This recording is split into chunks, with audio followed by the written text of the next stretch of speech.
Hi everyone, it's me Cheryl. I hope you're all alright. I just thought I'd do a little update progress video about how things are going on. There is one finished object, but it's half a finished object, if you know what I mean. A pair of socks. I didn't show you this last video because it was downstairs in my knitting bag, and that was it. Just like any other sock I've made. Anyway, the other sock that's downstairs on needles in my knitting bag, I'm on the gusset increases because I'm doing it top.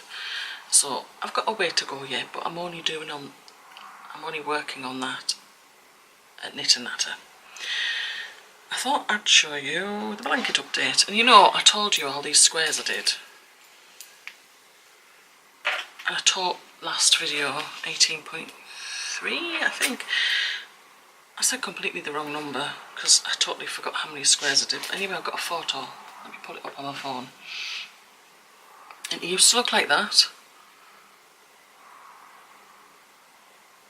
So it was a 41 square. I started with 41 and you decrease, double centre decrease in the middle.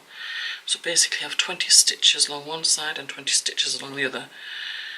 1, 2, 3, 4, 5, 6, 8.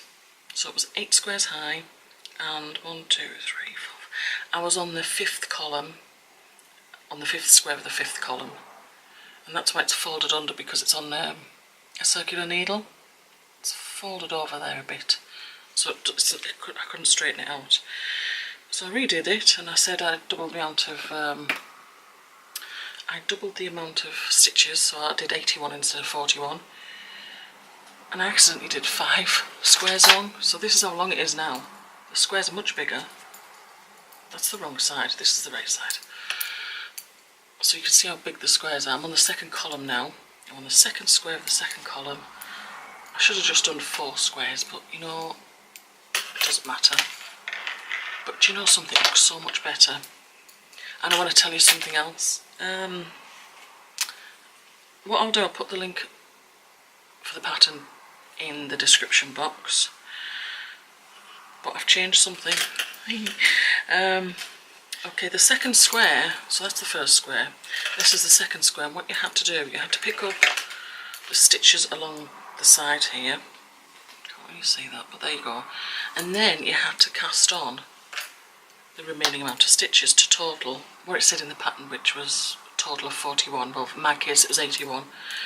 And it said knitted cast on. And look how loopy that is. I'm not sure you can see. You might be able to see it better from this side. It's really not nice at all. And I didn't like it, but I continued. Anyway, the next time I did it, and I thought, you know what, I'm going to try the chain cast on. Where you go through between, where you go, let me pull it up here so you can see what I'm talking about. Instead of going through, this is not going to work. Instead of going through the loop as you would normally knit, you go between the stitches, like that. So I tried to do that at first, and it seemed a bit tight. I thought, I don't like this, the chain, I think it's the chain cast on. And then I thought, I know what I can do something even better. I grabbed a crochet hook, and I did the crochet cast on where you have the, let me just grab a crochet hook, it doesn't matter. I've got a really froggy throat. It's where you have the crochet hook like that and the needle next to it, and you pass the yarn around the back and you crochet through. So it's like it's a provisional cast on as well. You can be used for that. But I decided to do that as a chain cast on, and I tell you what, look at them stitches. Look how beautiful they are, and they do have stretch as well. So I've been doing that. So not only can you do the crochet cast on at the end of stitches, you can also do it at the beginning, because my 2nd square along, which is this one, I did it at the beginning. And then I picked up those stitches along there. So you can do a crochet cast on at the beginning and the end of a row, and it's lovely. It's so much better than a knitted cast on. It's better than a chain cast on, in my opinion. And it's better than a, backward loop where you do with the thumb, where you grab the yarn. Where you grab the yarn like that and you slide it onto the needle like that. You keep doing that. It's, in my opinion, it's better than any of those. And it leaves a lovely chain stitch along the bottom, so you can do it at the beginning, a row, and you can do it at the end of the row, and it's absolutely fantastic. So that's just my opinion, okay? If you want to try that thing, just try it, see what happens. I also changed the way I did, these socks. I was getting fed up with the holes of the pattern I used, and I can see why. And I want to explain it, but I can't really explain it here. I'm going to have to explain it drawing on my iPad, and I will insert the footage and do that kind of thing. And then you'll see what I did. But you know what? I think I've done it before in a different sock pattern. I've seen that method before, and so it's nothing new. It's just how I discovered it on my own. But then I thought, hang on, I've done this before. In somebody else's pattern, somewhere before I've done it. So it's nothing new, but it's just in case somebody else has some difficulty with the big holes. I don't think it really truly eliminates the hole per se, but it puts it on a more even keel than what I was experiencing. And again, I'm better off drawing it, so I'll draw it on my iPad and I'll record the screen so you can see it. Alright, the bit I'm talking about is when I've done the heel turn, so let's just represent this as the heel turn, and I'm returning to my original amount of stitches, so let's say that's the back of the sock, and I'm eating in these extra stitches as I'm going up the sock. I'm eating one stitch at a time on each side, and it's when I get, so I'm just gonna, oh it's wrong, I was gonna swipe that across thinking it was GoodNotes. Lovely. Alright, so what you have, I'm just going to draw on both sides here. So the front of the sock and the back of the sock, and because I'm doing this side first because that's where you end up. So these some stitches from the front, and then we're meeting with stitches from the back, and it's these two stitches here that are going to have the decrease, but we're just going to behave as one stitch, okay? It's going to be the same on the other side. Do you like my stitches? Anyway, so we're back over here on the left hand side, and we're coming to the final decrease here, and normally you'd work the decrease, so there you go, you're up one. So you're already up one level from the front to the back. Now in the pattern I've been doing, you turn round, and instead of instinctively slipping the first stitch purlwise, which what we've been doing all the time, apparently you're supposed to work the stitch and then go back again. Okay, so you've worked these stitches here, so there's many here, and you work in here to the right. These would be purl stitches, by the way. Yes, once you get here round to the back, this will be a decrease as well, okay? So you've worked this one stitch, and you're here. And then you turn back round, and instead of slipping the first stitch knitwise, no, purlwise, instead of slipping the first stitch, let's just undo that a sec.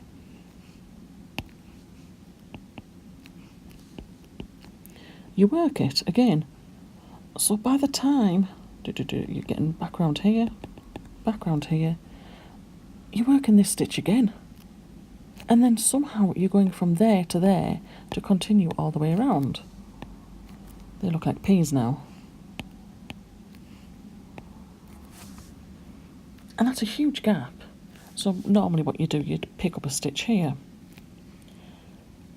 But that's still a tremendous amount of stitches to try and level up. There's, an extra 2. And I don't think it's going to work. And also by the time you get round to the front, you're coming round the front here, you've worked this one, and you've somehow got it. It seems to be a smaller gap, but it doesn't work as well for some strange reason. I don't know why. You work these two, you pick up a stitch, and then you start again. And it's like that's just far too many stitches on here and here to join with here and here to make. No wonder there's a big, huge gaping hole. So what I've decided to do, and I did it on the last sock that I showed you in the video, and I'm going to do it on the second one as well, stitches